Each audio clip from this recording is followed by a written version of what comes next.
रात के 10 बजे ऑफिस से लौटते वक्त निखिल अपने करीबी दोस्त रॉबर्ट की कब्र पर फूल चढ़ाने कब्रिस्तान पहुंचा।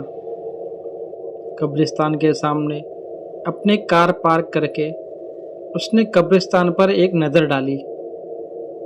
उसे रॉबर्ट के साथ अपने पुराने दिन याद आने लगे, कैसे दोनों कॉलेज में एक साथ मस्ती करते थे। रॉबर्ट दिखने में हैंडसम था तो कॉलेज की कई लड़कियां उस पर फिदा थी, लेकिन रॉबर्ट क्रिस्टीन पर फिदा था। कॉलेज ख़त्म होते ही दोनों ने सेटल होकर शादी कर ली। मैं भी अपने घर और ज़िंदगी में बिज़ी हो गया। उससे कभी कभार मिलना ही था बस। पर किस्मत को कुछ और ही मंजूर था। वो कभी कभी मिलना अब शायद कभी नहीं हो। निखिल अपनी गहरी सोच में डूबा था। तभी वहाँ जोर से हॉर्न मारता हुआ एक ट्रक गुजरा। निखिल अपनी सोच से बाहर आया और फिर से कब्रिस्तान की तरफ नज़र घुमाई। रात के वक्त वह पूरी तरह सुनसान था, इतना कि हवा के झोंके से पेड़ से गिरने वाले पत्तों की आवाज़ भी उसे साफ सुनाई दे रही थी। उसने कब्रिस्तान में जाकर अपने साथ लाए हुए ऑर्किड के फूल को रॉबर्ट की कब्र पर रख दिया और 2 मिनट मौन करते हुए खड़ा रहा। फिर जब वह वापस बाहर आने के लिए पीछे मुड़ा, तब उसे एक कब्र पर छोटी बच्ची बैठी दिखाई दी। बच्ची के हाथ में एक हरे रंग का कांच का टूटा हुआ टुकड़ा था, जिसे वह बार बार आंख पे लगा के आसपास की कब्रों को देख रही थी। निखिल कुछ मिनट वहीं खड़े रहकर उस बच्ची को देखता रहा। वह इंतजार कर रहा था कि कोई उस बच्ची की पहचान कर आए और उसे सही सलामत अपने साथ घर ले जाए, पर ऐसा नहीं हुआ। फिर निखिल उस बच्ची के पास जाकर खड़ा हुआ। निखिल की तरफ देखते हुए वह छोटी बच्ची मुस्कुराई। निखिल ने पूछा, अरे छोटी, तुम अकेली यहाँ पर क्या कर रही हो और तुम्हारे माता पिता कहाँ हैं? वह बोली, मेरे मम्मी पापा अगले कब्रिस्तान में गए हैं, वो वहाँ पर रहते हैं। वहाँ से कुछ ही दूर एक और कब्रिस्तान था, इसलिए निखिल को लगा कि बच्ची शायद उस कब्रिस्तान के आसपास कहीं रहती होगी। इसे शायद ठीक से पता नहीं होगा। फिर निखिल ने पूछा कि तुम यहाँ अकेली क्यों बैठी हो? तुम्हारे साथ कोई बड़ा क्यों नहीं है?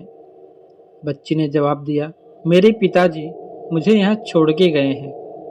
निखिल ने सोचा, कैसा निर्दयी बाप होगा, अपनी बेटी को कोई इस कब्रिस्तान में छोड़ के कैसे जा सकता है। निखिल उस छोटी बच्ची से इतनी बातें कर रहा था, पर उसका ध्यान सिर्फ उस कांच के टुकड़े में ही था। वह बस उसमें एक आंख बंद करके इधर उधर देख रही थी। निखिल ने आखिरकार उस बच्ची से पूछ ही लिया कि तुम कांच में ये सब क्या देख रही हो? उसने जवाब दिया कि इस हरे कांच के टुकड़े में मुझे गायब होने वाले लोग दिखते हैं, बहुत मज़ा आता है। तभी निखिल को कुछ समझ नहीं आया और वो पूछ बैठा, गायब होने वाले लोग? वह बच्ची के साथ और कुछ देर खड़ा रहा, फिर उसे गोद में उठाकर कब्रिस्तान से बाहर निकल आया। चलते चलते गोदी में बैठी उस बच्ची ने अपना नाम त्रिशा बताया। निखिल ने जैसे ही कब्रिस्तान के बाहर कदम रखा, उसे अचानक तेज ठंड के मौसम ने घेर लिया। उसका बदन ठंड से कांपने लगा। पर निखिल का ध्यान जब उसकी कार के पास खड़ी उस बच्ची त्रिशा की तरफ गया, तब उसे हैरानी हुई, क्योंकि उस पर इस खून जमा देने वाली सर्दी का कोई भी असर नहीं हो रहा था। उस वक्त त्रिशा कांच के टुकड़े में से निखिल की तरफ ही देख रही थी। तभी उसके चेहरे के हाव भाव अचानक से बदलने लगे। वह बोली, अंकल आपके पीछे कोई है। निखिल ने पीछे मुड़कर देखा तो उसे कोई भी दिखाई नहीं दिया। उसे लगा कि त्रिशा शायद मजाक कर रही होगी। फिर वह बोला, त्रिशा बेटा चलो गाड़ी में बैठो, मैं तुम्हें तुम्हारे घर छोड़ देता हूँ। उसी वक्त त्रिशा बोली, अंकल आप भी कांच से गायब होने वाले लोगों को देखो ना।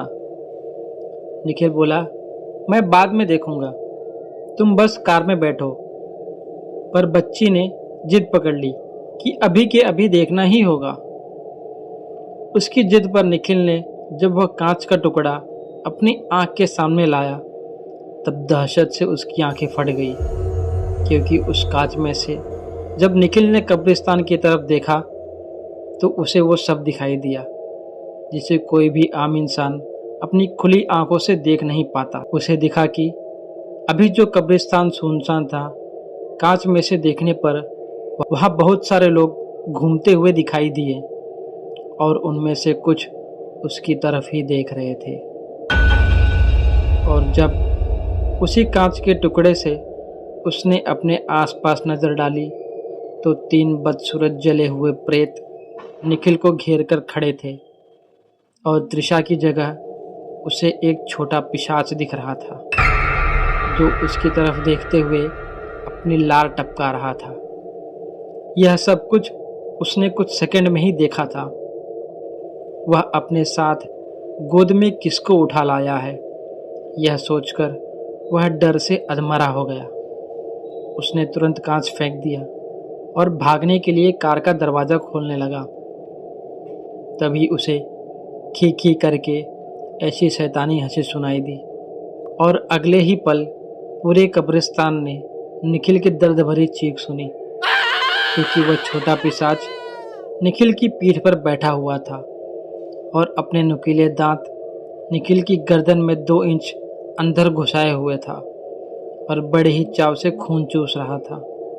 जब निखिल के शरीर का खून खत्म हुआ तब वह निष्प्राण होकर जमीन पर गिर गया। फिर कब्रिस्तान से निकले चुड़ैल और प्रेतों ने उसके शरीर का मांस नोच नोच कर खाया और अपनी भूख मिटाई। तो दोस्तों, बौना पिशाच की कहानी सुनकर अगर आपको अच्छा लगा हो तो वीडियो को लाइक कीजिएगा और चैनल को ज़रूर सब्सक्राइब कीजिएगा। अक्सर हमारे पहाड़ों में कुछ ऐसे राज छुपे होते हैं जिनका बाहर आना खतरे से खाली नहीं होता। लेकिन अगर आपका बुरा वक्त चल रहा हो तो ऐसी चीज़ें आपके सामने खुद ब खुद आ जाते हैं और आप चाह कर भी उनसे मुंह मोड़ नहीं सकते। ऐसी एक कहानी है जो पहाड़ों में बसती है। कुछ शादीशुदा दोस्त पहाड़ों में घूमने आते हैं जिनके नाम शाहीन, रफ़ीक, प्रभाकर, नंदिनी और अतुल थे। यह सब के सब पहाड़ियों में अपनी छुट्टियां मनाने आए थे।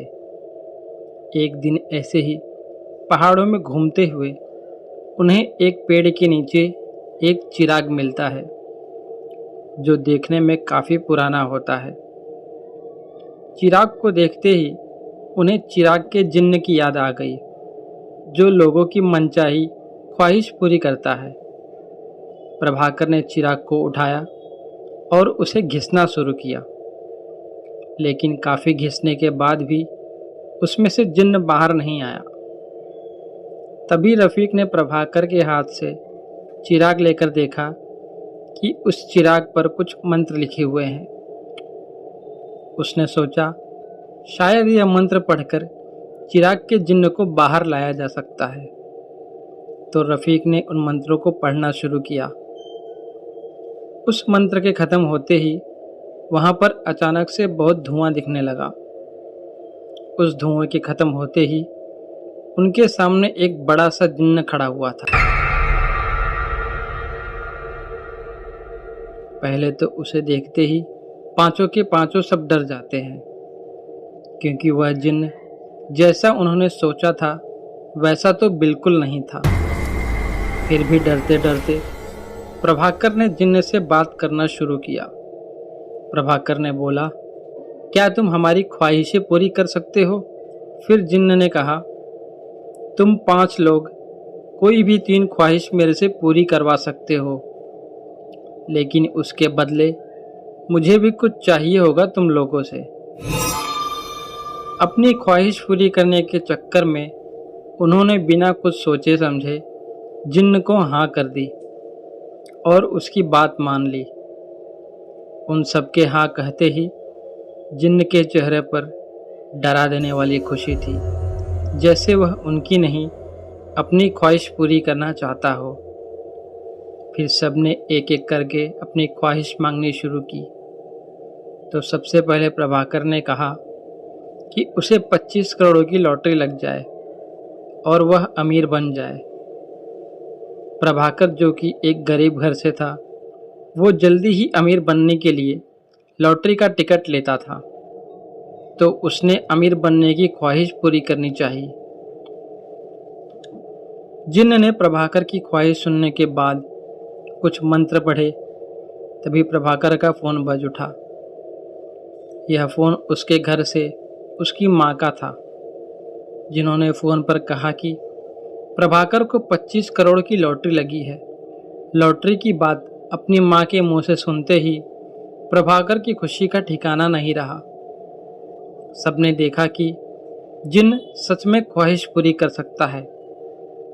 अब रफ़ीक ने अपनी ख्वाहिश बताई कि उसे एक बंगला और एक गाड़ी चाहिए। जिन्न ने उसकी भी ख्वाहिश पूरी की। अब बस अतुल बचा था, जिसकी ख्वाहिश थी कि उसे एक बहुत ही सुंदर लड़की से शादी करनी है। अतुल कुंवारा था, तो उसने सुंदर लड़की ही मांगी। जिन्न ने जादू से वहाँ एक सुंदर लड़की खड़ी कर दी, जिसकी सुंदरता देखते ही अतुल उस पर मोहक हो गया। सबकी ख्वाहिश पूरी करने के बाद जिन्न चिराग में चला गया और मन ही मन खुश हो रहा था। सबने चिराग को वहीं पहाड़ों में छोड़ दिया और छुट्टी ख़त्म कर अपने अपने घर लौट चुके थे। सबकी ज़िंदगी सुधर चुकी थी। फिर 10 दिन बाद वो चिराग अचानक से पहाड़ों से गायब हो गए प्रभाकर और नंदिनी के घर आ जाता है। नंदिनी चिराग को देखकर चौंक जाती है, क्योंकि चिराग तो उन्होंने पहाड़ों में छोड़ा था, तो ये यहाँ कैसे आ गया। नंदिनी ने चिराग को उठाया और प्रभाकर के पास दिखाने गई। कमरे में पहुँचते ही जिन्न चिराग से बाहर आ गया। जिन्न को देख दोनों डर गए। तभी जिन्न ने बोला, मैंने तुमसे कहा था, तुम्हारी ख्वाहिश पूरी करने के बाद मुझे कुछ चाहिए होगा। दोनों को लगा ये जिन्न क्या ही मांगेगा। तभी जिन्न ने कहा, मुझे तुम दोनों से खून चाहिए। खून सुनते ही दोनों के पसीने छूट गए। तभी जिन्न ने अपने हाथ बड़े किए और दोनों उसके हाथों के बीच में आ गए और जिन्न ने जोर से ताली बजाई। ताली बजते ही कमरे में खून खून था। प्रभाकर और नंदिनी दोनों मर चुके थे। अब वो जिन्न रफ़ीक और शाहीन के घर पहुंचता है। दोनों को वो अपना वादा याद दिलाता है। तभी उसने फिर से अपने बड़े हाथ से दोनों के ऊपर मारा और दोनों वहीं मर गए और जिन्न ने दोनों का खून पिया। वो खून पी ही रहा था कि वहाँ वो सुंदर लड़की आती है जो अतुल के साथ थी। उसने भी अतुल को मारकर उसका खून पिया था।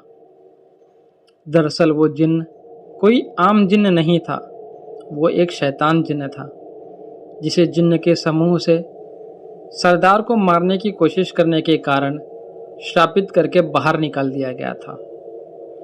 उसे चिराग में मंत्रों से बांधकर दफना दिया गया था। लेकिन दुनिया के बदलते समय में वो फिर लौट आया। वो अब लोगों की ख्वाहिश पूरी करके उनकी ज़िंदगी ले लेता था। सबको मारने के बाद वो जिन्न फिर से उसी पहाड़ों में लौट गया, अपने नए शिकार की खोज में। मैंने सुना था कि आत्मा होती है और वह अपने आसपास मौजूद हो सकती है। दोस्तों, यह बात लगभग 15 साल पुरानी है। हम विट्ठलपुर गांव में रहने के लिए आए थे। यहाँ एक किराए के मकान में रहने वाले थे। पिताजी की नौकरी के लिए हमें हमेशा नई नई जगह जाकर रहने का मौका मिला। मेरे पिताजी शिक्षा विभाग में कार्यरत थे। नया गांव, नए लोगों से मिलने का अवसर मिलता था। यह गांव बहुत बड़ा नहीं था। बीच में गांव और अगल बगल में सारे खेत थे। गांव हाईवे से कुछ 4 किलोमीटर की दूरी पर था। सभी यहाँ खेती करते थे। यहाँ एक स्कूल था जिसमें मैंने दाखिला लिया था। यह स्कूल गांव से बाहर था। हम सब जब इस गांव में रहने के लिए आए थे तब से भूतों के बारे में बात हमेशा से सुनी थी, पर कभी देखा नहीं था, इसलिए हम भी उसको मजाक में सुन लेते थे। अब ठंड का मौसम आ गया था। छोटा गांव होने की वजह से लोग जल्दी खाकर सो जाते थे। कुछ लोग रात को आग जलाकर रखते थे ताकि घर को गर्म रख सकें। वैसे उस वक्त स्मार्टफोन नहीं थे और न ही इंटरनेट था। लोगों के पास टीवी के अलावा कोई दूसरा साधन नहीं था मनोरंजन का। वो अमावस की रात थी। हम भी जल्दी खा के सोने जा रहे थे, तभी बाहर शोर सुनाई दिया। लोग खेतों की तरफ भागने लगे। हम भी पीछे गए। तभी हमारे घर का मालिक आया और बोला, बाबू, कोई गहरा संकट आने वाला है। पिताजी ने पूछा, क्यों, क्या हुआ है वहाँ? मालिक ने बोला, बाबू, तुम पढ़े लिखे हो, समझ नहीं पाओगे, विश्वास नहीं होगा तुम्हें। तभी वहाँ किशन राम आया। किशन राम घर मालिक के खेतों पे काम करता था। वो आके बोला, पुजारी ने सपने में कुछ देखा और सारे गांव का चक्कर लगा रहा है। सारे गांव को वो मंत्रों से बांध रहा है। मेरी तो नींद उड़ गई थी। क्या ऐसा भी कुछ होता है? मतलब मंत्रों से गांव को बांधना सुनने में भी अजीब लगता है, लेकिन बाहर आकर देखा तो न मानते हुए भी यकीन करना पड़ा। देखा कि दूर खेतों में जल्दी आग जा रही थी। सब लोग डरे हुए थे, न जाने कल क्या होने वाला था। हम सब वापस घर और लौट आए और मन में एक ही सवाल था कि ऐसा क्या हुआ कि पुजारी जी को ऐसा करना पड़ा। सुबह सब मंदिर गए तो मैं भी गया। मंदिर के दरवाजे पर देखा कि पुजारी के पास लोग बैठे हैं। पुजारी बार बार पूछने पर एक ही बात कह रहे हैं, स्कूल स्कूल स्कूल। इसका क्या मतलब है? यही सवाल था सबका। अभी लग रहा था कि पुजारी नहीं बचेंगे। डॉक्टर को बुलाने कोई गया था, पर तब तक देर हो चुकी थी। पुजारी जी नहीं रहे। उनका कोई सगा नहीं था, इसलिए कोई उनको देखने आने वाला नहीं था। तो सबने मिलकर उनका आखिरी संस्कार भी कर दिया। उनका क्रियाक्रम करके सब वापस घर पहुँचे तो शाम हो चुकी थी। सबको एक ही सवाल खाया जा रहा था कि स्कूल से क्या मतलब है जो पुजारी जी बोल रहे थे। ये जो पुजारी थे काफ़ी ज्ञानी थे। लोगों की बीमारियां जड़ी बूटी से ठीक करते थे। कुछ एक लोगों के भूत भी भगाए थे, ऐसा सुना था। इसलिए पुजारी की बात मन पे ले रहे थे। उन्होंने जो किया गांव के भले के लिए था। दिन बीतते गए। पुरानी बातें सब भूलकर अपने काम में लग गए। गर्मी के दिन थे। शाम को स्कूल में साहब लोगों की पार्टी थी। मेरे पिता भी जाने वाले थे। मैं उनके साथ गया, उनका ड्राइवर बन के। हाँ, पिताजी को बाइक चलानी नहीं आती थी, तो कहीं जाना होता था तो मुझे साथ ले जाते। रात बहुत हो चुकी थी। हम सब खाना खा के वहाँ से निकले। चलते चलते किसी ने पुजारी की बात छेड़ दी। हम सब ने उसको हंस के टालते हुए खाने की तारीफ़ करते अपने घर की ओर चल दिए। सुबह जल्दी उठना था स्कूल के लिए, सो मैं भी जल्दी सो गया। सुबह उठे तो हल्ला मचा हुआ था। कल जिसने हम सब के लिए खाना बनाया वो आदमी रात को सामान के साथ स्कूल में सोया था। वो मरा पड़ा मिला। हमको लगा कि स्कूल में होगा, पर उसकी लाश उसके घर के छत पर मिली। तो वो वहाँ कैसे पहुँचा पता नहीं। पुलिस आई, खोजबीन करने के बाद सब चले गए। इधर स्कूल गेट के मेन गेट के नीचे वाली सीढ़ियों पर खून की लकीरें खींची हुई थी। किसी ने जानबूझकर ऐसा किया हो, सब ऐसा बोल रहे थे। पर वो खाना बनाने वाला कैसे मरा, ये बात इतने साल बीत जाने के बाद भी अभी भी राज है। इस बात को साल बीत गया। एक रोज़ हम सब शहर गए थे। मेरे छोटे भाई की तबीयत कुछ ठीक नहीं थी। बस स्टॉप पर रात की आखिरी बस आके रुक गई। हम लोग वहाँ उतरकर कुछ 4 मील पैदल चलकर जाने वाले थे। वैसे ये पहली बार नहीं था कि हम सब पैदल उतरकर गांव जा रहे थे, पर आज बारिश हो रही थी और बिजली नहीं थी। यहाँ बिजली जाना बहुत आम बात थी। पिताजी ने छोटी टॉर्च सामने से पकड़कर मेरी माँ को आगे चलने को कहा। हम सब पिताजी के पीछे चल रहे थे। अमावस की रात थी और मुझे याद है जब पुजारी जी मरे थे वो भी अमावस की ही रात थी। कहते हैं कि अगर अमावस की रात और रात की कुछ घड़ियों का बहुत गहरा संबंध होता है। इसी में भूत पिशाच बहुत ताकतवर होते हैं। अपनी इच्छा पूर्ण करने के लिए वो निकल जाते हैं और उनके रास्ते में जो आड़े आते हैं वो उनको नुकसान पहुंचाते हैं। लेकिन ये सब सुनी सुनाई बातें हैं। मेरी दादी भी ऐसे ही हम सबको कहानियाँ सुनाती थी। तो अंधेरे में रास्ता निकालते हुए हम आगे बढ़ रहे थे। रास्ता कीचड़ से भरा था, शायद रास्ते का काम चालू था। स्कूल आते ही पिताजी चौंक गए। माँ ने पूछा, क्या हुआ? पिताजी धीरे से बोले, वो देख, आवाज़ मत कर। देखा कि एक सफ़ेद साड़ी में लिपटी हुई किसी की रूह थी वहाँ पर, ज़मीन के ऊपर जैसे कोई तैर रहा हो वैसे दिख रही थी। उसके पैर नहीं दिख रहे थे। जैसे ही वो हमारे पास आया, उसको देखते ही मेरे होश उड़ गए। उसका चेहरा इतना भयानक था कि मेरी सांसें अटक गई। माँ पिताजी के साथ में था, इसीलिए मैं होश में था, वरना मैं तो मर ही गया था। लगा कि हम सब अब मरने वाले हैं। पिताजी माँ भगवान का नाम ले रहे थे। छोटा भाई रो रहा था और मैं भी। कुछ समझ नहीं आ रहा था।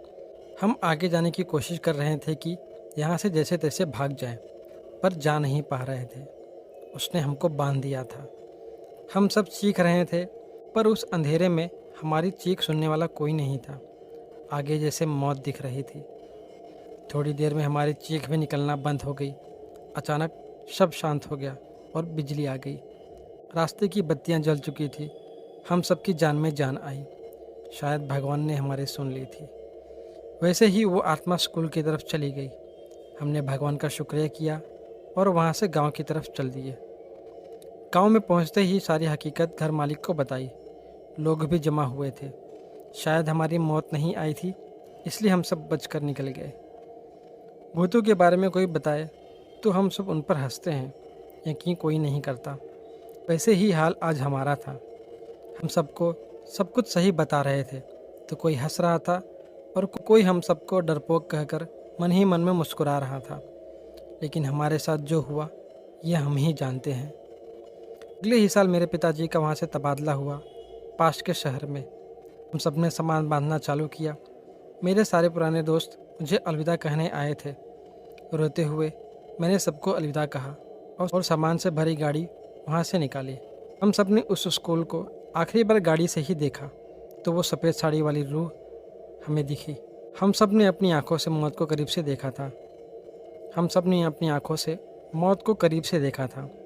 वो रात जब भी याद करते हैं हमारे रोंगटे खड़े हो जाते हैं। रात के समय कार धक्के खाते हुए रुक गई। उसमें से आरव नीचे उतरा और अपनी घड़ी देखी। उस वक्त रात के करीब 9 बज रहे थे। फिर उसने कार का बोनट खोला और उसे ठीक करने की कोशिश करने लगा, लेकिन गाड़ी स्टार्ट ही नहीं हो रही थी, क्योंकि गाड़ी अब ख़राब हो गई है और अब बिना मैकेनिक के ठीक नहीं होगी। हमेशा की तरह मिताली नींद में ही बड़बड़ाते हुए उठी। आरव, तुमसे एक काम ढंग से नहीं होता। कब से बोल रही हूँ, ये तुम्हारी खटारा बेचकर कम से कम एक सेकेंड हैंड कार ले लो। जवाब में आरव ने बोला, खरीद तो लेंगे माता रानी, अब अपना बैग उठाओ और चलो कहीं रात गुजारने का जुगाड़ करते हैं। फिर दोनों जंगल की कच्ची सड़क छोड़ के मेन हाईवे पर आ गए। उस वक्त उन्हें जंगल में दूर कहीं से भेड़ियों की रोने की आवाज़ आने लगी। वो भेड़ियों की आवाज़ें उस काली रात को और भी डरावना बना रही थी। दोनों लगभग आधा घंटा चलते रहे। पर उन्हें कोई भी लिफ्ट नहीं मिली और ना ही कोई होटल। मिताली बोली, आरव, तुम्हारे बेवकूफ़ दोस्त मिंटू ने ये कौन से वीराने में फार्म हाउस खरीद रखा है। इस बात पर आरव कुछ कहता उससे पहले ही आसमान में ज़बरदस्त बिजली कड़की। उस बिजली से डरी हुई मिताली ने आरव को सीने से लगा लिया। उस वक्त आरव के चेहरे पर एक हल्की मुस्कान चमक आई। तेज बारिश के आसार नज़र आने लगे थे। तभी चलते चलते बिजली की चमचमाती तेज रोशनी में उन्हें एक पुरानी हवेली दिखाई दी। वह दोनों तेजी से दौड़ते दौड़ते उस हवेली के नज़दीक पहुँचे। हवेली के गेट पर उन्हें कोई वॉचमैन नज़र नहीं आया, इसीलिए वह गेट खोलकर हवेली के मेन दरवाजे के पास पहुँचे। दरवाजे पर डोरबेल के नाम पर एक पुरानी रस्सी किसी सांप की तरह लटक रही थी।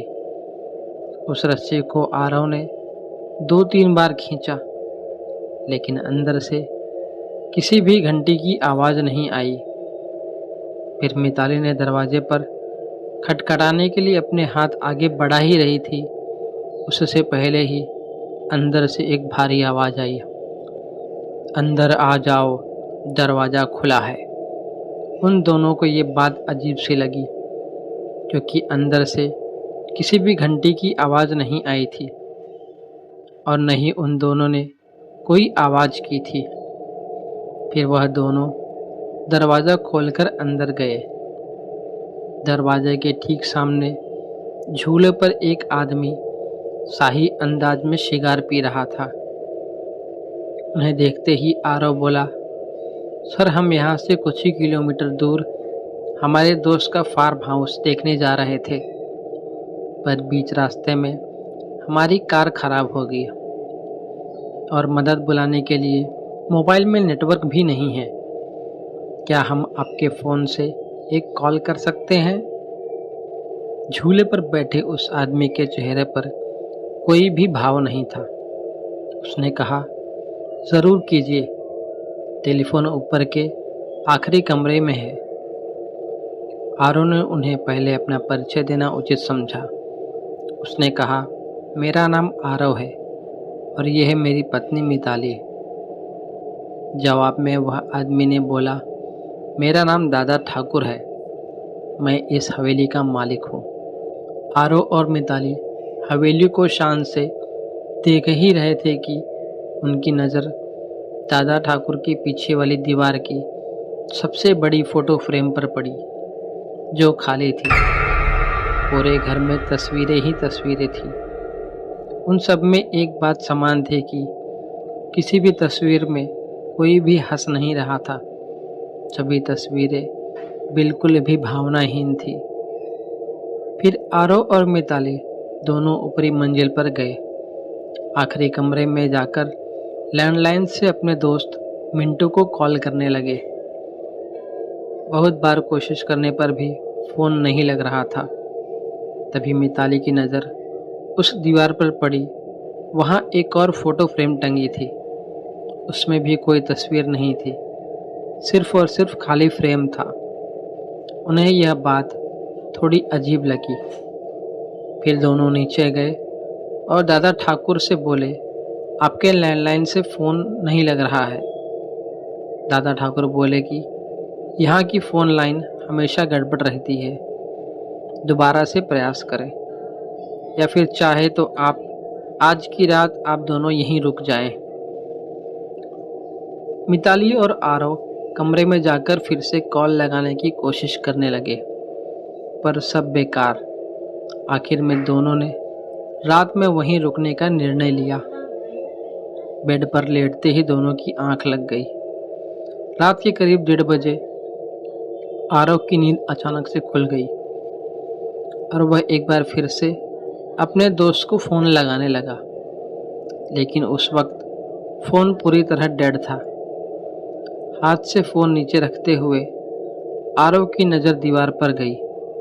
सामने का नज़ारा देखकर उसके चेहरे पर से तो हवाइयाँ ही उड़ गई, क्योंकि कुछ घंटों पहले देखी हुई खाली फ्रेम में अब उन दोनों की तस्वीर थी और उसके नीचे लिखी थी उनके मौत की तारीख।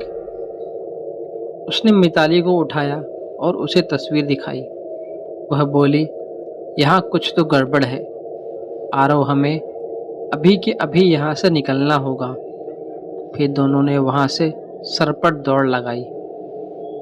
सीढ़ियों से वह दोनों तेजी से नीचे उतरने लगे, पर उतरते वक्त सीढ़ियों पर 4 पैरों की जगह 6 पैरों की आवाज़ आ रही थी। अब दोनों काफ़ी डर चुके थे। कुछ भी करके उन्हें बस दरवाज़ा खोलकर बाहर भागना था।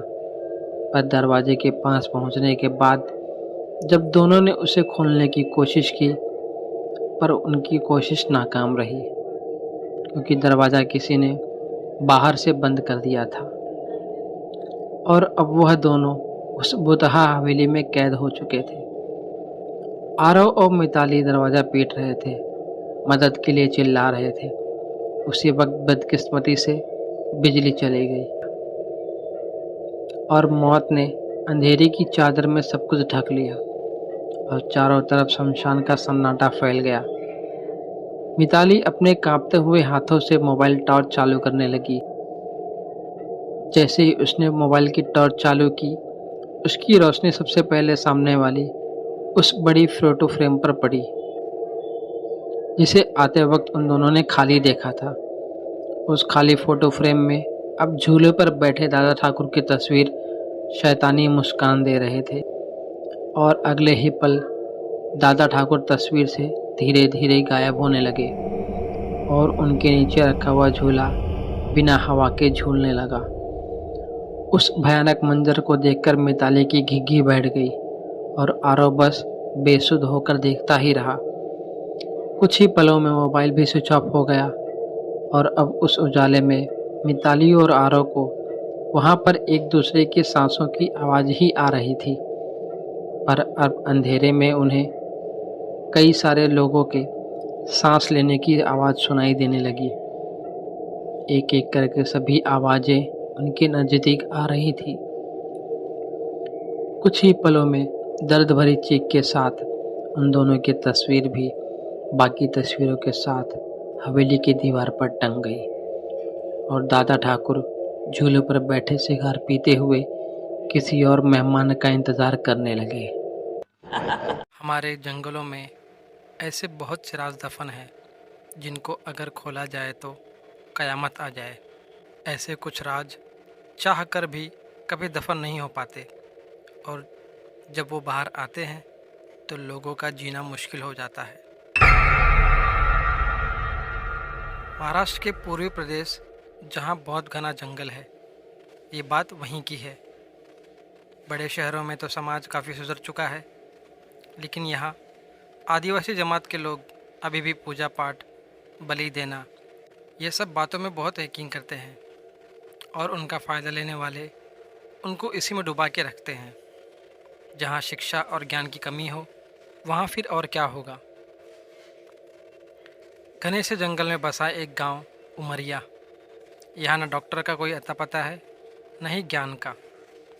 यहाँ का ज्ञान सारा का सारा बाबा लोगों के पास है। वही लोगों को बहला फुसलाकर लौट रहे थे। लेकिन कुछ ऐसा हुआ कि इस गांव में एक के बाद एक मौतें होने लगी, या यूं कहें तो लोग गायब होने लगे। न कोई खबर, न कोई पता ठिकाना। घर वाले लापता लोगों को ढूंढते और थक कर उनको भूल भी जाते। ऐसा कुछ चल रहा था उमरिया गांव में। शशि की लड़की बहुत बीमार थी। महीने हो गए थे वो खटिया से उठी नहीं थी। क्या हुआ था ये तो बस गांव का वैद्य जानता था, लेकिन खुल के कभी बोलता नहीं था। घर का जो भी कुछ बचा कुचा था सब दांव पर लग चुका था, लेकिन शशि की लड़की में कोई भी बदलाव नहीं आया था। वो जैसे अब मरने का इंतज़ार कर रही थी। एक दिन शशि अपनी बीवी और बेटी को लेकर वैद्य के घर गया। वैद्य बोला, शशि, तेरी लड़की को कोई भयंकर बीमारी है। मुझे लगता है यह सारे गांव में फैल जाएगी। तुम दोनों भी इससे दूर रहो, तुम दोनों भी मारे जाओगे। ऐसे सुनते ही शशि की बीवी रखमा अपनी बेटी को सीने से लगाकर रोने लगी। शशि का भी रोना रोका नहीं जा रहा था। वह मुँह झुकाकर रोने लगा। बेचारे करते भी तो क्या करते। वैद्य आगे कहता है, मुझे तो लगता है ये अब कुछ दिन की मेहमान है, लेकिन ये जल्दी मर जाए तो गांव का कल्याण होगा, वरना ये बीमारी फैला देगी। मेरे पास एक दवाई है जो इसको देते ही कुछ ही समय में ये मर जाएगी। तुम भी बच जाओगे और सारा गांव भी। कहो तो मैं दे दूं इसको। ऐसा सुनते ही शशि अपनी लड़की को गोद में उठा लेता है। अरे हैवान, तुझे अक्ल है क्या? मैं खुद अपनी बच्ची को मार दूं क्या? ये पाप लेकर मैं कैसे जीऊँगा? तू कोई वैद्य नहीं, कसाई है, कसाई। इतना बोल के शशि अपनी बीवी के साथ घर की ओर चल दिया। आंखों से बहते हुए आंसू थमने का नाम नहीं ले रहे थे। 12 साल की बच्ची की बीमारी से बिल्कुल आधी हो गई थी। न कुछ खाती थी, न उसका वजन बढ़ता। शशि उसको लेकर घर की तरफ जाने लगा। उनका घर जंगल के पास में ही था। वहाँ से रास्ता निकालते हुए शाम होते हुए अब घर पहुँचने वाले थे। सूरज अब डूब चुका था, लेकिन उनका घर नहीं आया था।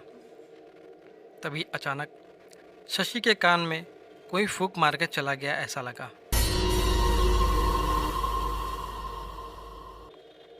वो थोड़ी देर के लिए रुका, फिर कुछ नहीं है सोच के आगे बढ़ने लगा। अंधेरा हो चुका था। ऊपर आसमान की तरफ देखकर वो रास्ता खोज रहे थे। तभी एक अजीब सी आवाज़ आई, लेकिन उसे सिर्फ शशि ही सुन सका।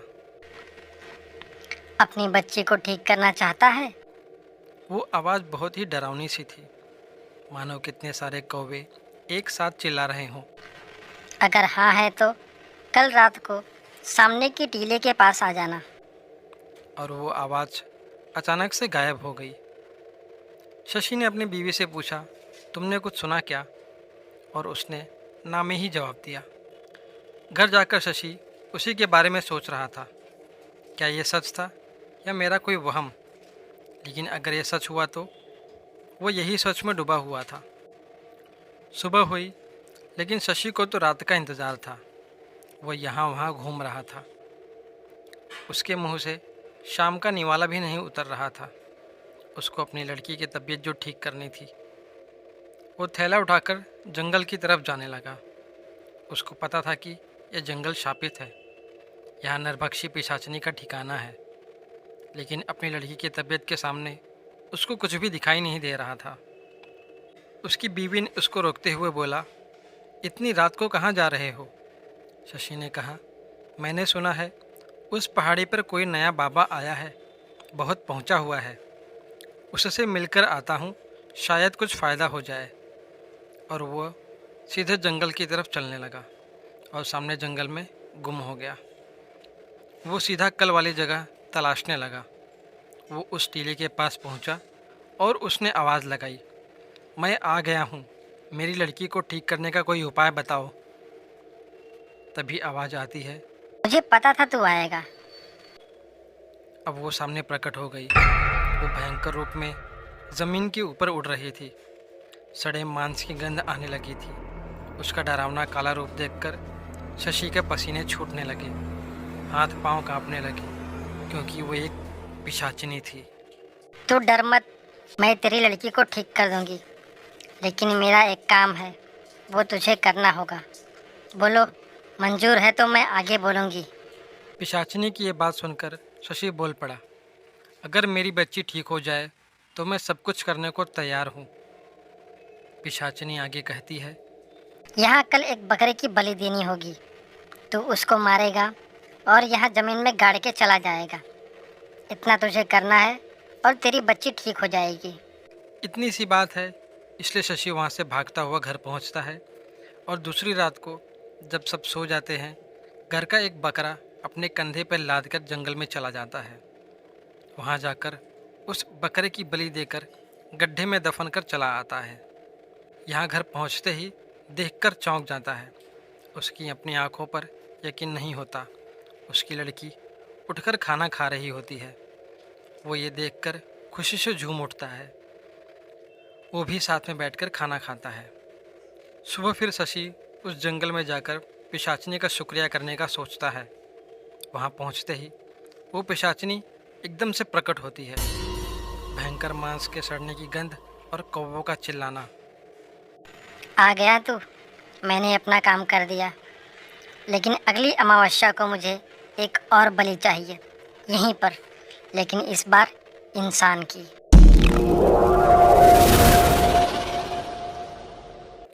शशि सुन के डर जाता है और हकलाते हुए कहता है, मैं इंसान को नहीं मार सकता, मुझे माफ़ कर दो। तभी वो कहती है, सुन शशि, तेरी लड़की मेरी वजह से ठीक हुई है। अगर तू मुझे बलि लाकर नहीं देता है तो मैं तुझे मार दूंगी या तेरी बच्ची को। बलि तो तुझे देनी ही होगी, सोच ले। और पिशाचिनी चिल्लाकर गायब हो गई। शशि घर आकर सोच में पड़ जाता है। अपनी बच्ची को चलते फिरते देख वो सारे गम भूल जाता है। देखते देखते अमावस्या की रात भी आ जाती है। नर बलि देने का काम कोई खाने का काम नहीं था, ये शशि जानता था। किसी को गांव में कोई खबर न हो, इसलिए गांव में आए एक भिखारी को खाने का लालच देकर वो जंगल लेके जाता है। कुल्हाड़ी की एक ही घाव में वो उसको मौत के हवाले कर देता है। वहीं गड्ढा करके उसे गाड़ देता है। इधर वो घर आकर देखता है कि उसकी लड़की एकदम से ठीक हो गई है। शशि की ये सब हरकतें उसकी बीवी से छुपी नहीं थी, वो सब जान चुकी थी, लेकिन कुछ बोली नहीं। उसकी लड़की जो ठीक हो गई थी, उसकी खुशी का ठिकाना नहीं था। लेकिन दिन प्रतिदिन शशि बदल रहा था। सीधा इंसान अब हर अमावस को वो इंसानों को मार रहा था। लोगों को शक न हो इसलिए दूसरे गांव से लोगों को गायब कर रहा था। आसपास के सभी गांव में लोगों के गायब होने का सिलसिला चालू हुआ। शशि ऐसे लोगों को मारता था जो समाज के लिए खतरा थे, या वो लोग जो दूसरों को परेशान करते थे। इस वजह से लोग भी शांति से थे कि दुष्ट लोग मारे जा रहे थे, और इधर शशि, मैं समाज की मदद कर रहा हूँ, इस खुशी में जी रहा था। ऐसे करते करते महीनों और साल बीत गए। अब शशि की लड़की की शादी की उम्र हो चुकी थी। नरभक्षी पिशाचिनी को अब हमेशा नए शिकार खाने की आदत सी हो पड़ गई थी। लेकिन जैसे ही शशि की लड़की की शादी की खबर उसको लगी, वो गुस्से से तिलमिला उठी। वो सीधा शशि के घर पहुंची। सब उसको देखकर घर से बाहर निकल गए। उसका भयंकर काला रूप और सड़े मांस की गंध ने सबको वहाँ से भगा दिया। लोग अब शशि को शक की निगाह से देखने लगे और पूछने लगे, ये कौन है। घर पहुंचकर पिशाचिनी ने शशि से कहा, तेरी लड़की मेरी अमानत है, तू इसको किसी और को नहीं दे सकता। उसकी शादी हो गई तो उस पर मेरा वश नहीं चलेगा, और मैं ऐसा होने नहीं दूंगी, उसको मार दूंगी। पिशाचिनी को पता था कि अगर शादी हो गई तो शशि उसको शिकार देना बंद कर सकता है। शशि उसके सामने रोता है और अपनी लड़की के जान की भीख मांगता है। उस पर पिशाचिनी कहती है, मुझे एक नौजवान की बलि चाहिए। ये जो तेरा जमाई है उसकी बलि चाहिए। ये अच्छा आदमी नहीं है, उसे से तेरी लड़की की शादी मत कर, वो उसको मार डालेगा, मैंने भविष्य देख लिया है। शशि उसकी बातों में आ जाता है और पूजा करने के बहाने से अपने होने वाले जमाई को जंगल में ले जाकर कुल्हाड़ी से काट डालता है। उसको मारते हुए उस लड़के का बाप देख लेता है। इतने में वो नरभक्षी पिशाचिनी वहाँ आ जाती है।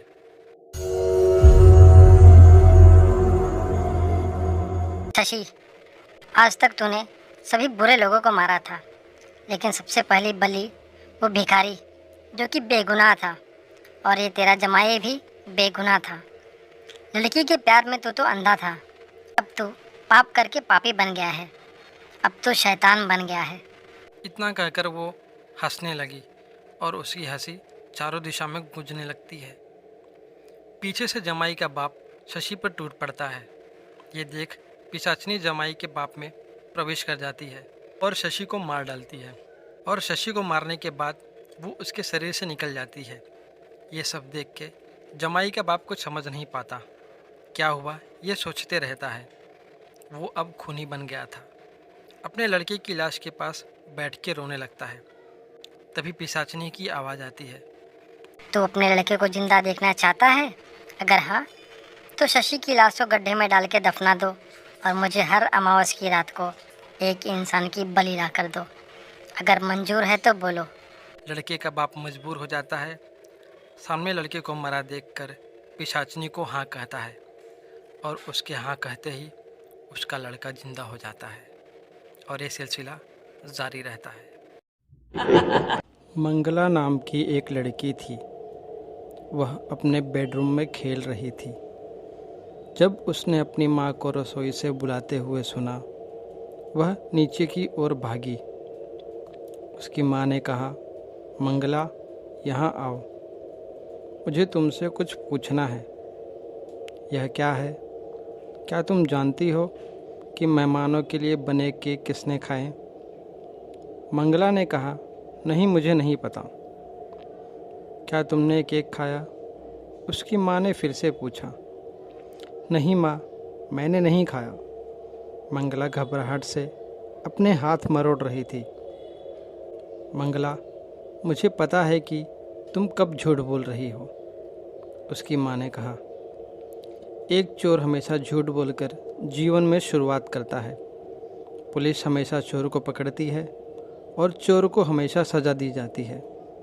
मंगला, क्या तुम जानती हो कि मैं क्या कह रही हूँ? मंगला से अब अपराध शब्द सहन नहीं हो रहा था। वह रोने लगी। माँ, मुझे खेद है, मैंने केक खाया, मुझे खेद है। रोना बंद करो, उसकी माँ ने उसका हाथ पकड़ते हुए कहा। मुझे गुस्सा आया क्योंकि तुमने मुझसे झूठ बोला था। अब आपने सच कहा है तो सब कुछ ठीक होने जा रहा है। मुझे झूठे पसंद नहीं हैं, इसलिए फिर कभी मुझसे झूठ मत बोलो, ठीक है? मंगला ने भी कहा, ठीक है। हम दुकान पर जाएंगे और केक खरीदेंगे, ठीक है? मंगला की माँ ने कहा। मंगला की माँ को एक और बच्चा था। जब वह अस्पताल से घर आई तो मंगला बहुत खुश थी। उसकी माँ ने कहा, यह बाबू है, तुम उसकी बड़ी बहन हो। आपको उसके साथ प्यार और देखभाल के साथ व्यवहार करना होगा। मंगला ने कहा, मैं करूँगी माँ। लेकिन बाबू के आने के बाद उसकी माँ के पास उसके लिए समय नहीं था। एक दिन मंगला बीमार पड़ गई और बाबू पूरे दिन पूरी रात रोता रहा। मंगला उसका चिल्लाना और रोना बर्दाश्त नहीं कर पा रही थी। उसने कहा, माँ, मैं बीमार हूँ और उसके रोने को सुनकर थक गई हूँ। क्या आप उसका रोना बंद कर सकते हैं? उसकी माँ ने कहा, मंगला, तुमको ज़्यादा समझदार होने की ज़रूरत है। बाबू सिर्फ एक बच्चा है, तुम उसकी बड़ी बहन हो।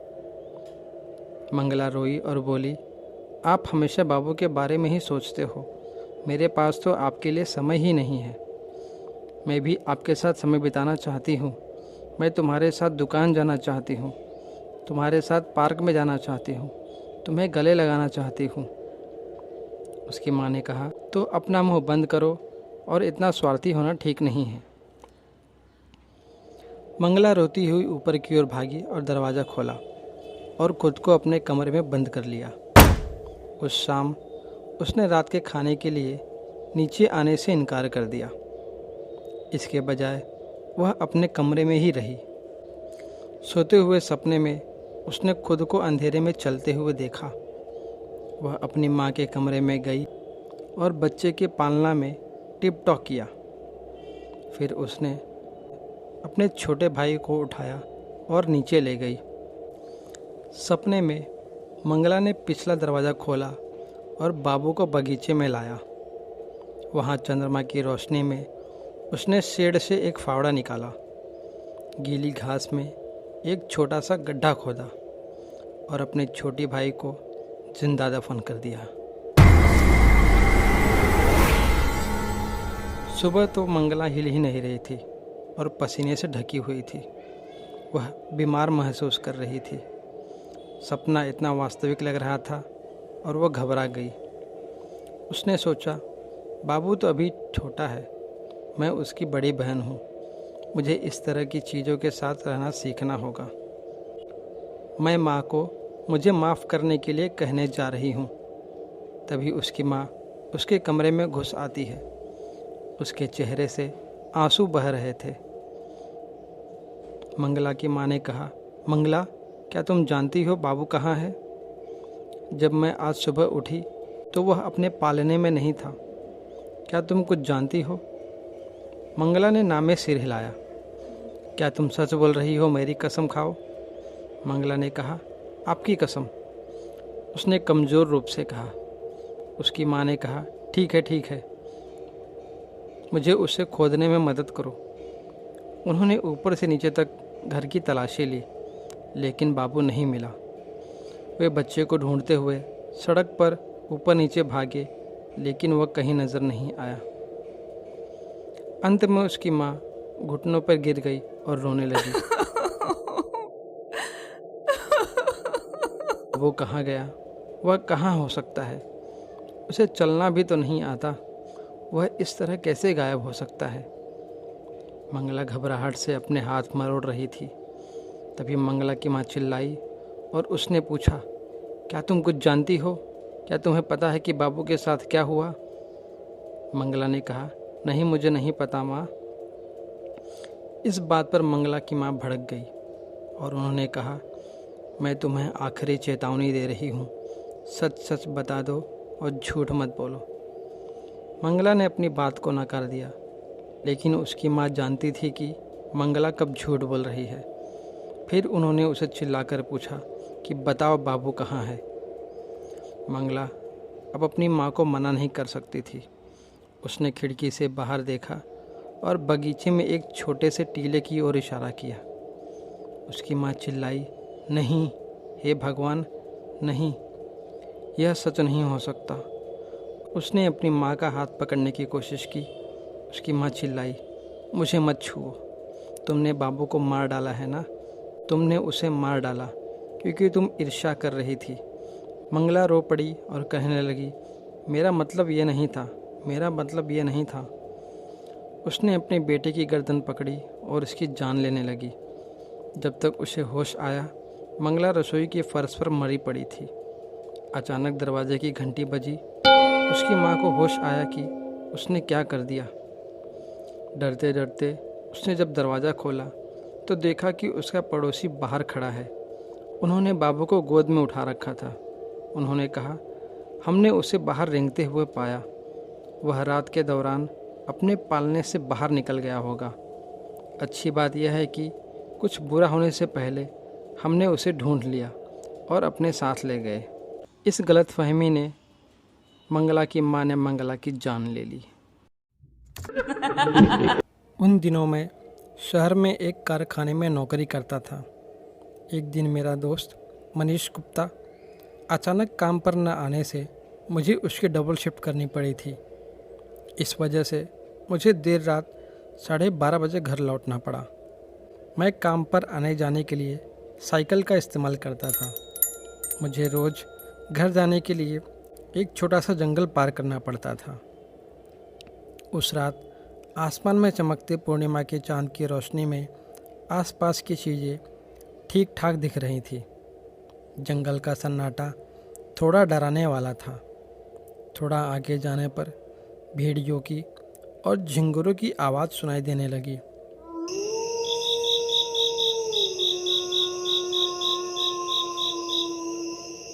जंगल में काफ़ी अंदर तक आने पर मैंने देखा बरगद के पेड़ के नीचे जैसे कोई है। मैंने साइकिल की ब्रेक मारी और ध्यान से देखने की कोशिश करने लगा। वैसे तो चांद की रोशनी हर जगह फैली थी, पर बरगद के पेड़ के नीचे बिल्कुल अंधेरा था। कोशिशों के बाद मुझसे रहा नहीं गया। मैंने पास जाकर देखने का फैसला किया। थोड़ी नज़दीक जाने पर मैंने आवाज़ दी, कौन है वहाँ? जवाब दो। तभी हल्की आवाज़ में कोई बोला, बेटा मैं हूँ। आवाज़ सुनते ही मेरे कदम बरगद की ओर तेज़ी से बढ़े। पहुँचने पर देखा तो कोई बूढ़ा आदमी था जिसके पास एक गठरी और लाठी थी। वह मुझसे बोला, बेटा तुम मुझे गांव छोड़ दोगे तो तुम्हारे बड़े उपकार होंगे। मैंने पूछा, चाचा इतनी रात इस सुनसान जंगल में आप क्या कर रहे हो? वह बोले, मैं यहाँ पर नया आया हूँ, गांव में जाना चाहता हूँ, परंतु रास्ता भटकने की वजह से मुझे कुछ समझ में नहीं आ रहा है। मैंने उस रहस्यमय बूढ़े आदमी को अपनी साइकिल की पिछली सीट पर बिठा लिया और गांव की ओर चल दिया। बहुत देर तक साइकिल पर बैठा बूढ़ा आदमी कुछ बोल नहीं रहा था, तो मैंने ही पूछ लिया, चाचा आपने अपना नाम नहीं बताया। वह बोले, बेटा मेरा नाम है जमाल उल्फत मतवाला। नाम बताते वक्त उनकी आवाज़ किसी जवान मर्द की तरह भारी सुनाई दी, पर मैंने उस पर ध्यान नहीं दिया। फिर घर आने की जल्दी में मैंने साइकिल की स्पीड बढ़ा दी थी, पर अचानक मुझे साइकिल के पैडल मारना मुश्किल होने लगा। मेरे पैर कांपने लगे, जैसे कि साइकिल पर 2 नहीं बल्कि 4 आदमी बैठे हों। मेरी समझ में नहीं आ रहा था कि ये ऐसा क्यों हो रहा है। अचानक बढ़ने वाले वज़न की वजह से मुझे थकावट महसूस होने लगी और मैंने साइकिल रोकने का फ़ैसला किया। मैं बस साइकिल रोक ही रहा था कि साइकिल फिर से हल्की हो गई, मानो साइकिल पर मौजूद सारा वज़न हवा में उड़ गया हो। अचानक इतना महसूस हल्का हो रहा था तो इसलिए मैंने एक नज़र पीछे मुड़कर चाचा को देखा तो मैं चौंक गया, क्योंकि चाचा साइकिल पर नहीं थे। वो अचानक कहाँ गायब हो गए। ये सोच कर मैं डरने लगा, क्योंकि अगर वो कहीं रास्ते या खड्डे में गिर गए होंगे तो मेरे लिए मुसीबत हो जाएगी। इसलिए मैंने साइकिल यू टर्न मारकर घुमा ली और हर मुमकिन जगह पर देखने लगा, पर मुझे वो कहीं नहीं दिखे। हार मानकर मैंने वापस लौटने का फ़ैसला किया और साइकिल घुमा भी ली। अभी मैंने 250 मीटर आगे ही गया था कि मुझे कुछ दूर से दिखा, एक बड़े बरगद के पेड़ के नीचे कोई आदमी घुटनों में सिर छुपाकर बैठा है। मुझे लगा कि वो चाचा ही होंगे, तो मैंने दूर से ही आवाज़ लगाई, जमाल चाचा क्या आप हैं वहाँ पर?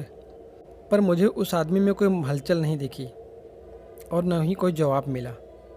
पहले मुझे वहाँ जाना ठीक नहीं लगा, पर बुजुर्ग आदमी को मुसीबत में छोड़ना ठीक भी नहीं लगा, तो मैंने साइकिल वहीं छोड़कर नज़दीक जाने का फ़ैसला किया। फिर जब मैं उस बरगद के नज़दीक पहुंचा तो मुझे अचानक से खून जमा देने वाली ठंड ने घेर लिया, मानो कोई इशारा हो कि यहाँ से भाग जाओ नहीं तो फंसोगे। पर मैं चाचा की मदद में खो गया था। उस आदमी के कपड़ों से मैंने पहचान लिया था कि वह जमाल चाचा ही हैं। फिर मैंने चाचा से पूछा, आप साइकिल से कब उतरे? मुझे बताना चाहिए था ना। चलिए मैं आपको घर छोड़ देता हूँ। मेरे इतना कहने के बावजूद चाचा में तिल के बराबर भी हलचल नहीं की। वो बस अपनी मुंडी को घुटनों के बीच झुकाकर बैठे रहे। मुझे अब डर लगने लगा था और ऊपर से वहाँ ठंड भी बहुत थी। कहीं चाचा का राम नाम सत्य हो गया तो। फिर उन्हें उठाने के लिए मैं धीरे धीरे उनके नज़दीक गया। तभी मुझे अचानक सड़े हुए मांस जैसी गंदी बू आने लगी, मानो कोई लाश वहाँ बहुत दिन से सड़ रही है। फिर भी सांस को रोककर मैंने चाचा के कंधे पर हाथ रख दिया। उस वक्त उस छोटे से स्पर्श से मुझे जो महसूस हुआ उससे मेरे बदन में सिहरन दौड़ गई, जिससे मैं वहाँ से थोड़ा दूर जाकर खड़ा हो गया, क्योंकि चाचा का शरीर बिल्कुल किसी बर्फ़ की तरह ठंडा पड़ गया था। मैं उनकी तरफ डर भरी निगाहों से देख रहा था। तभी उनमें मुझे हलचल नज़र आई। उसके बाद जो भयंकर चीज़ मेरी आंखों के सामने खड़ी थी, उसे देखकर मेरे मुंह से निकलने वाली चीख ने जंगल के सन्नाटे को चीर कर रख दिया था, क्योंकि जमाल चाचा का सिर अब उनके कंधों पर नहीं था, उनके हाथों में था। उनका धड़ उनकी कटी मुंडी को लेकर हाथ में खड़ा था। उसके बाद मैं वहाँ से किसी शिकारी से डरे हुए खरगोश की तरफ भागा। फिर वही प्रेत भी अपना कटा हुआ सिर हाथों में लिए मेरा पीछा करने लगा। मैं तुरंत साइकिल पर बैठा और पूरी जान लगाकर पैडल मारने लगा। थोड़ी दूर चलाने के बाद वह भूत भी मेरे नज़दीक आ रहा था। वह रात मानो शैतान की थी। इसीलिए ऐन मौके पर ही मेरी साइकिल की चेन खटाक करके टूट गई। अब बस मेरी फटके हाथ में आ चुकी थी। मैंने साइकिल और साइकिल पर लटकाया हुआ टिफ़िन वहीं छोड़ दिया और अपनी जान एक मुट्ठी में समेटकर गांव की ओर तेज़ी से भागा।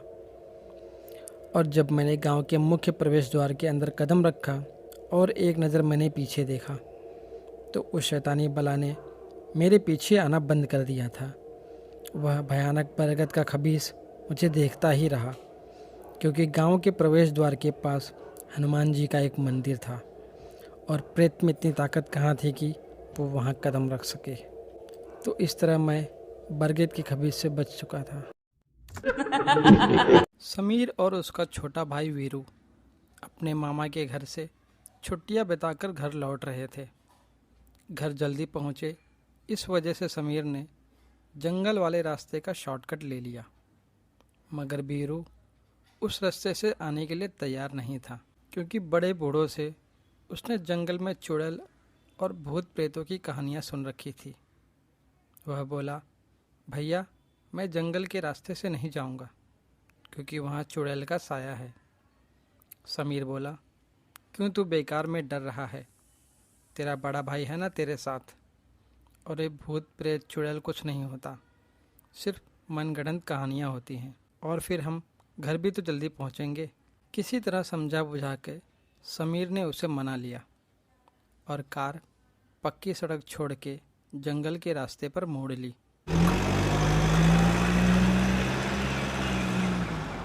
तकरीबन 10 मिनट गाड़ी चलाते रहने के बाद उन्हें एक झोपड़ी दिखाई दी, जिसके आंगन में एक बुढ़िया झाड़ू लगा रही थी।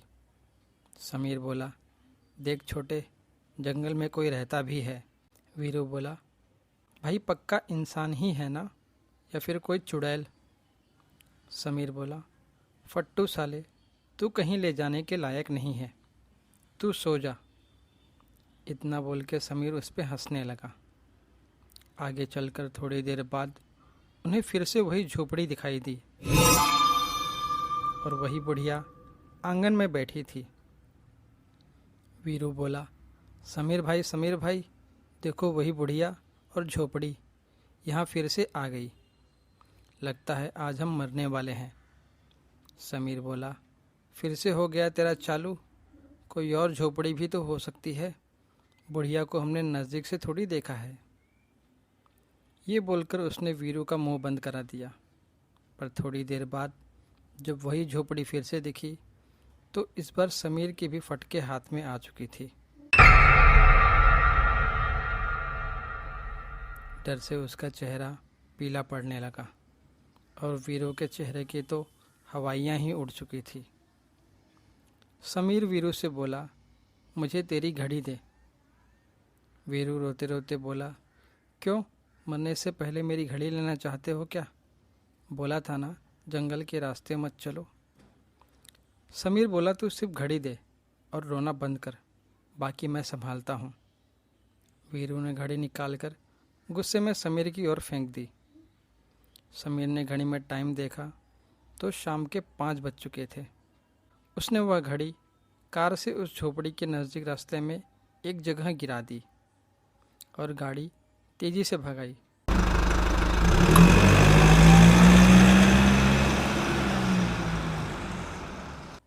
थोड़ी देर बाद उन्हें वो झोपड़ी वापस दिखी, पर इस बार बुढ़िया वहाँ नहीं थी। वीरू रोते रोते बोला, भाई अब हम पक्का मरने वाले हैं। समीर कुछ नहीं बोला। झोपड़ी के नज़दीक पहुंचकर उसी जगह उसने गाड़ी रोक दी तो उसे वीरू की घड़ी वहीं पड़ी मिली। उसमें समय हुआ था 5:10। समीर समझ गया था कि वह किसी छलावे के फंदे में फंस गए हैं। उसने वीरू को घड़ी उठाकर दी और उसने वो रोते रोते पहन ली। समीर ने उससे कहा कि तू गाड़ी में ही रुक, मैं उस भूतनी से मिलकर आता हूँ, और झोपड़ी की ओर चल दिया। झोपड़ी के पास पहुँचते ही उसने होश खो दिया। वो बेशुद्ध सा हो गया, जैसे उसे किसी ने अपने वश में कर लिया हो। वीरू समीर को बुला बुला कर थक गया, पर वो उसकी बात का कुछ जवाब नहीं दे रहा था। कुछ देर में वो बुढ़िया समीर को लेके झोपड़ी में चली गई। वीरू डर के मारे वहाँ से सरपट भागा और भागता ही रहा। भागते भागते वो मेन रोड तक पहुँचा। रोड पर किसी गाड़ी वाले से मदद लेकर वो घर पहुँचा। घर पहुँचते ही वो बेहोश हो गया। सुबह जब उसकी आंख खुली तो उसने सबको समीर के बारे में बताया। सभी घर वाले वीरू के बताई जगह पर जाते हैं, लेकिन वहाँ पहुँच के देखा तो वहाँ न कोई झोपड़ी थी, ना ही कोई बुढ़िया। ऐसा नज़ारा देखकर वीरू के होश उड़ गए। आखिर समीर गया कहाँ? उनकी गाड़ी वहीं खड़ी थी, पर समीर का पता नहीं था। काफ़ी ढूंढने पर वहीं जंगल के कुएं में समीर की बॉडी तैर रही थी। उस बुढ़िया के छलावे ने समीर को मार डाला था। इस तरह घर पहुंचने की जल्दी में शॉर्टकट लेने से समीर ने अपनी जान खो दी। मेरा नाम राजू है। आज मैं अपने भाई से मिलने जा रहा हूँ। वो अपने काम के सिलसिले में घर से दूर ही रहते थे। मेरा भाई रेलवे में सब स्टेशन मास्टर का काम करता है। घर से रोज़ रोज़ आना जाना नहीं हो सकता था, तो उसने स्टेशन के पास के गांव में ही किराए पर घर लिया है। कभी कभी वो हमसे मिलने आता था, पर आज मैं उसे बिना बताए उससे मिलने जा रहा हूँ, और उसके चेहरे का भाव क्या होगा ये सोचकर मैं ट्रेन में बैठ गया। ट्रेन चल पड़ी। करीब 6 घंटे का सफ़र था। दिन में वहाँ कोई ट्रेन नहीं जाती थी, तो मुझे शाम को ही ट्रेन मिली। रात के करीब 9 बजे मैंने खाना खाया और लेट गया। मेरा स्टेशन रात के करीब 11:30 बजे आने वाला था, तो मैं सो गया। ट्रेन में देरी होने से ट्रेन 11:50 पर स्टेशन पहुंची। मैं स्टेशन पर जब उतरा तो देखा पूरा स्टेशन खाली था। सारी दुकानें बंद हो चुकी थी। न लाइट थी, न कोई इंसान दिख रहा था। कितना अजीब सा लग रहा था मुझे। मैं वहाँ खड़े स्टेशन मास्टर के पास गया। उनसे भीमापुर गांव के बारे में पूछा तो वो बोले, स्टेशन का नाम तो भीमापुर है, लेकिन गांव यहाँ से 5 किलोमीटर दूर है। इतना बोलकर वो स्टेशन के अंदर चले गए और दरवाज़ा बंद कर लिया। अब इतनी रात में किससे मदद की उम्मीद करूं? फिर मैंने पैदल ही गांव जाने का फ़ैसला किया और स्टेशन से बाहर आ गया। बाहर आया तो मेरी नज़र दूर खड़े एक आदमी पर पड़ी। उसको देखते ही मेरा डर आधा हो गया। चलो, कोई इंसान तो दिखा मुझे इस भयानक रात में। मैं उनके पास गया। उनसे पूछा, आप कहाँ जा रहे हो? उन्होंने बताया कि वो भीमापुर गांव जा रहे हैं। भीमापुर सुनते ही मैंने उनसे कहा, चलिए ना, साथ में चलते हैं। उन्होंने कहा, रुको, वो आता ही होगा। इतना कहते ही वो मुस्कुरा दिए। उनको मुस्कुराते देख मुझे अजीब सा लगा। उन्होंने कहा, थोड़ा रुको, अमजद मियाँ की सवारी आती ही होगी। सवारी सुनते ही मैंने कहा, चलो अच्छा है, कुछ तो मिला। उन्होंने कहा, कुछ अच्छा नहीं, अमजद मियाँ अपनी सवारी में लाशों को ठिकाने लगाते हैं। मैंने कहा, कोई बात नहीं, मैं तो ज़िंदा हूँ, इसकी गारंटी पक्की है। फिर उन्होंने कहा, लेकिन मेरी कोई गारंटी नहीं है कि मैं ज़िंदा हूँ। उनके ये बोलते ही मुझे लगा, कितना मजाकिया इंसान है ये। फिर उन्होंने कहा, भीमापुर में मुर्दे भी बात करते हैं। ऐसे सब अजीब सी बातें मुझे थोड़ा सा असहज महसूस करा रही थी। थोड़ी देर में ही अमजद मियाँ की सवारी आ रही है। इसका पता मुझे तब लगा जब उनकी सवारी पर लगी भूपू बज रही थी। दोनों जन सवारी में बैठ गए और सवारी निकल पड़ी। बातों बातों में उस आदमी की पहचान शर्मा जी के नाम से हुई। उन्होंने अमजद से पूछा, कैसे हो? उसने कहा, सब ठीक है। और शर्मा जी से पूछा, आप कैसे हैं? उन्होंने कहा, दामाद डॉक्टर है लेकिन फिर भी बचा नहीं सका।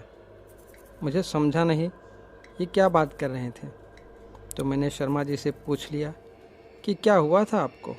उन्होंने कहा, बस बीमार था और चल बसा। इसके बाद उन्होंने मुझसे पूछा कि आपको क्या हुआ था? हैरान होकर मैंने कहा, मुझे क्या हुआ, मैं तो ठीक हूँ। कुछ नहीं हुआ तो आप कम उम्र में कैसे चल बसे? मैंने कहा, कौन चल बसा, मैं तो ज़िंदा हूँ, ज़िंदा इंसान। मेरे इतना बोलते ही वो हंसने लगे, साथ में अमजद भी हंसने लगा। काली अंधेरी रात में उल्लू और लोमड़ियों के रोने की आवाज़ और खुले मैदान से डर लगने लगा था। तभी शर्मा जी ने अमजद से सवारी रोकने को बोला। अमजद ने सवारी रोकते ही पूछा, यहाँ क्यों उतर रहे हैं? उन्होंने उससे कहा, वो पीपल का पेड़ देख रहा है, यहीं डेरा डालूंगा। उनकी बात किसी ने सुनी और पीपल के पेड़ से जवाब आया, यहाँ नहीं, यहाँ नहीं, कहीं और जाओ। इस बात पर शर्मा जी भड़क गए और पेड़ की तरफ भागे और उस पर तेज़ी से चढ़ गए। इसके बाद पेड़ से लड़ने झगड़ने की आवाज़ आने लगी। पेड़ की डालियाँ और ज़ोर से हिलने लगी। ये सब मैं और अमजद सवारी पर बैठकर सुन रहे थे। तभी अमजद ने सवारी आगे बढ़ा दी। आगे जाने के बाद अमजद ने कहा, लड़ने दो उन्हें, चलो मैं आपको जंगल में एक अच्छे पेड़ के पास छोड़ देता हूँ, जहाँ आपको अच्छा लगेगा। वहाँ आपको परेशान करने वाला कोई नहीं होगा। अमजद मियाँ की बात से मुझे सारी बातें साफ समझ आने लगी, लेकिन अब ये बात मैं जाहिर नहीं करना चाहता था। सवारी तेज़ी से खाली सड़क पर जा रही थी। तभी मैंने अमजद मियाँ को आवाज़ दी, मुझे यहीं उतार दो। सवारी रोकते ही उसने कहा, अच्छा पेड़ चुने हो, आसपास कोई नहीं है। मैं नीचे उतरा और तेज़ी से भागने लगा। पीछे अमजद मियाँ आवाज़ लगाते रहा, साहब जी मेरे पैसे देते जाइए। भागते भागते मैं काफ़ी दूर निकल आया था। जहाँ मैं रुका वहाँ पास में ही रोशनी दिखाई दे रही थी। जब पास पहुँचा तो देखा 4-5 लोग बैठे थे और उनके सामने एक लाश पड़ी हुई है। मुझे देखते ही वो भूत भूत चिल्लाए और भागने लगे। उनके भागते ही वहाँ पड़ी लाश उठने लगी। उठने के बाद उसने मुझे देखा और कहा, भाई साहब आपके पास बीड़ी है क्या?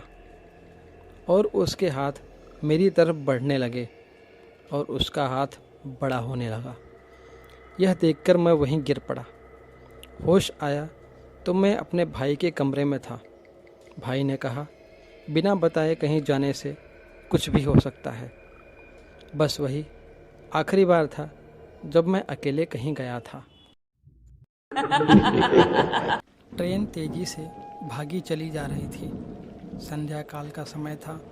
तेज बारिश और बीच बीच में बिजली की चमक एसी कोच की खिड़कियों से अपनी मौजूदगी दर्ज करा रही थी। कैबिन में अकेलापन और यह भयानक मौसम मुझ जैसे डरपोक आदमी को और डरा रहा था। थोड़ी देर बाद गाड़ी की पहियों की रफ्तार कम हुई और एक स्टेशन पर गाड़ी रुकी। बारिश इतनी ज़्यादा थी कि मैं स्टेशन का नाम भी नहीं पढ़ पा रहा था। मैं अपने कैबिन में अकेला था और इस उलझन में था कि कोई दूसरा यात्री आए जिससे बातें करते करते आगे का रास्ता आसानी से काटा जा सके और एक अंदरूनी भय को जो मेरे अंदर जाग चुका है उससे निजात मिल सके। तभी किसी ने कैबिन का दरवाज़ा खटखटाया और एक शांत सा दिखने वाला व्यक्ति कैबिन में दाखिल हुआ। अपना सामान ठीक करने के बाद वो मेरी तरफ देखकर मुस्कुराया। मेरी तरफ हाथ आगे बढ़ाकर उसने अपना परिचय दिया। मैं मिस्टर घोष, मैं कोलकाता जा रहा हूँ पुनर्जन्म से संबंधित एक कार्यशाला में भाग लेने के लिए। मैंने उसे बताया कि मैं कानपुर में प्रोफेसर के पद पर हूँ और पटना जा रहा हूँ।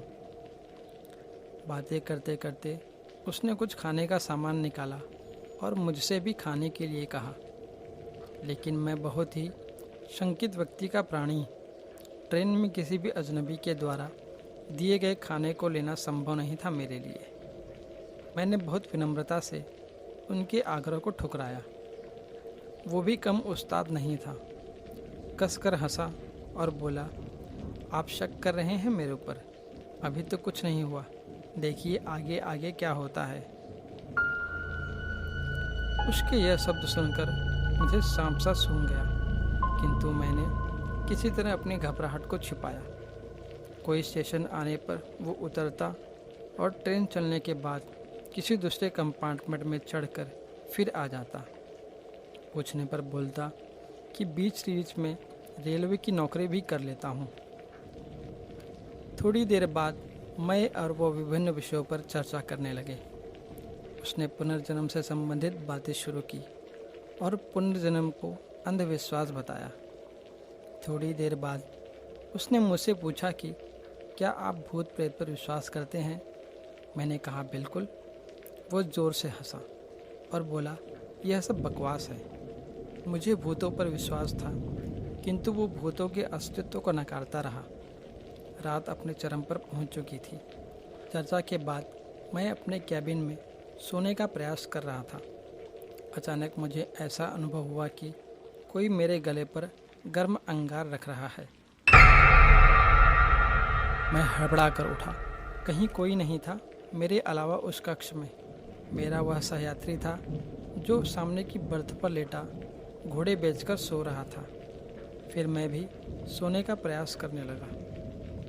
अभी आंख लगी ही थी कि मुझे अपने पेट पर बहुत तेज दबाव और हंसने की तेज आवाज़ सुनाई दी। मैं घबरा कर उठा तो देखा कि सहयात्री बर्थ पर नहीं था। लगभग 1-2 मिनट बाद वो आया और बोला, जनाब सोए नहीं? मैंने अपनी घबराहट को रोकते हुए उससे कहा, अभी नींद नहीं आ रही है। और मैंने अपने बैग से एक मैगज़ीन निकाली और पढ़ने का नाटक करने लगा। सहयात्री भी बर्थ पर लेट गया। कुछ देर में उसके खर्राटे से कैबिन गूंजने लगा। मैं भी थोड़ा निश्चिंत हुआ और बर्थ पर आंख बंद कर लेट गया। ट्रेन कभी धीमी होती तो कभी रफ्तार पकड़ लेती, लेकिन मेरे दिल ने अब तेज़ रफ्तार ही पकड़ रखी थी। भय और घबराहट के कारण पेशाब की इच्छा अपने आप जीवित हो जाती है और मैं टॉयलेट की तरफ मुड़ा। जैसे ही मैंने टॉयलेट का दरवाज़ा खोला, वो आदमी मुझे अंदर दिखा तो मैं चिल्लाते हुए अपनी बर्थ की तरफ भागा। देखा तो वो आदमी इत्मीनान से अपनी बर्थ पर सो रहा है। मैंने घबराहट में उसे जगाया। वो बोला, अरे क्या हुआ? वो इतना मासूम लग रहा था जैसे कुछ जानता ही ना हो। मैंने कहा, आप यहाँ भी और टॉयलेट में भी? वो डरावनी हंसी में हंसा और बोला,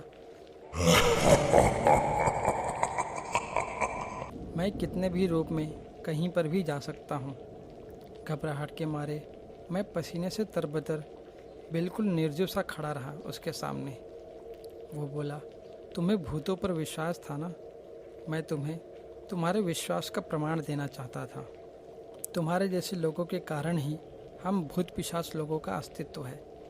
इतना कहकर वो मेरी आंखों के सामने से अचानक गायब हो गया। मैं डर के मारे अवाक और निर्जीव सा अपनी बर्थ पर बैठा था। तभी केबिन के अंदर टिकट चेक करने वाला आया। उसका चेहरा देखकर मुझे बेहोशी छाने लगी, क्योंकि ये वही आदमी था। उसने मेरी टिकट चेक की और मुस्कुराता हुआ चला गया। अब मैं बेहोश होकर सीट पर गिर गया। जब गाड़ी आखिरी स्टेशन पर पहुंची तो कुछ लोगों की मदद से मुझे अस्पताल पहुंचाया गया। अस्पताल से निकलने के बाद मैं उस स्टेशन पर पता लगाने गया जहां से वो आदमी रेलगाड़ी में आया था। मुझे पता चला उस आदमी का नाम कुंदन था। वो रेलवे में टीसी की नौकरी करता था। वो काफ़ी सालों से उसी स्टेशन पर काम करता था। सब उसे अच्छी तरह जानते थे। एक रात उसे ट्रेन में ही अपनी ड्यूटी के दौरान दिल का दौरा पड़ा और उसकी मौत हो गई। तब से उसकी आत्मा उस स्टेशन पर और वहाँ से गुजरने वाली गाड़ियों में सफ़र करते हैं और लोगों की मदद करते हैं। उन्होंने आज तक किसी को नुकसान नहीं पहुँचाया। मरने के बाद भी उन्होंने अपने काम और उसकी जिम्मेदारी उठाई।